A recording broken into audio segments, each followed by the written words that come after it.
So one day this summer, I had the opportunity to man a booth at the local Midsummer's Festival to promote the Old Lyme Rowing Association. My task was a simple one: to talk to people about crew, maybe get them interested in learning how to row, and giving demonstrations on the ergometer, aka the indoor rowing machine, as seen here. Trust me, while I was personally thrilled to spend 5 hours talking to people about my biggest passion and truest love of high school, crew, I do understand that it's generally not an interesting talking matter among people. Trust me, I know this from trying to talk to my friends at lunch about crew, much to their annoyance. I'd long known that crew is traditionally not seen as a fun sport, but it really hit me when a class of 2017 graduate who was manning the robotics booth at this festival asked me, "So, is crew actually fun?" I didn't know how to respond to this young man's question at first, because let's just say that he had heard a lot to suggest that it isn't fun. Workouts to complete exhaustion, stressful physical tests on the ergometer, and really, really long bus rides to faraway places for only 5 to 6 minutes of racing. I laughed and responded, "It's not for everyone." What I realized that day is that while not everyone can find such extreme physical exertion as that found in crew to be fun, there are a lot of crazy people like me that actually do. Why is that? Maybe it's the pride of being able to push yourself physically beyond what you think you're capable of.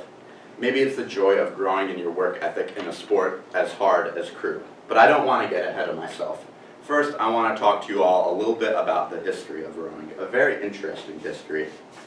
So I know this may be hard to believe, but rowing was actually first invented as, get this, a mode of transportation.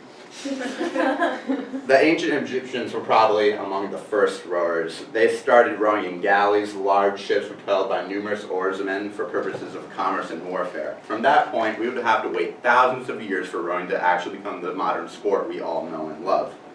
The English really got it going. In the 13th century, they started rowing on the River Thames in London as sort of the equivalent to modern-day taxi drivers as a form of transportation. It would take them another 300 years from the 13th century to realize that racing boats is actually fun. In the 16th century, passengers on these boats on the Thames started wagering against one another which boat could go faster. The first organized race of professional watermen on the Thames was probably the Doggett's Coat and Badge, established in London in 1750. But we would have to wait another 100 years for the well-known regattas boat races to start being instituted. The Oxford and Cambridge boat race, pictured here, a boat race between Oxford University and Cambridge University, was instituted in 1829 and has been going every year since then except for occasional breaks due to war.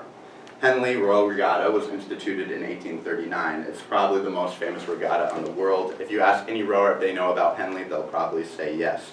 And finally, the Olympics.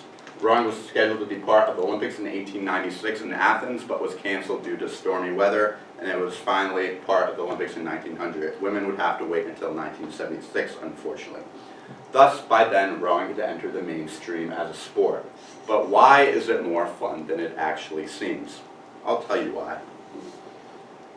Pleasure in crew isn't necessarily derived from the race itself. I would say it's derived from the feeling after the race.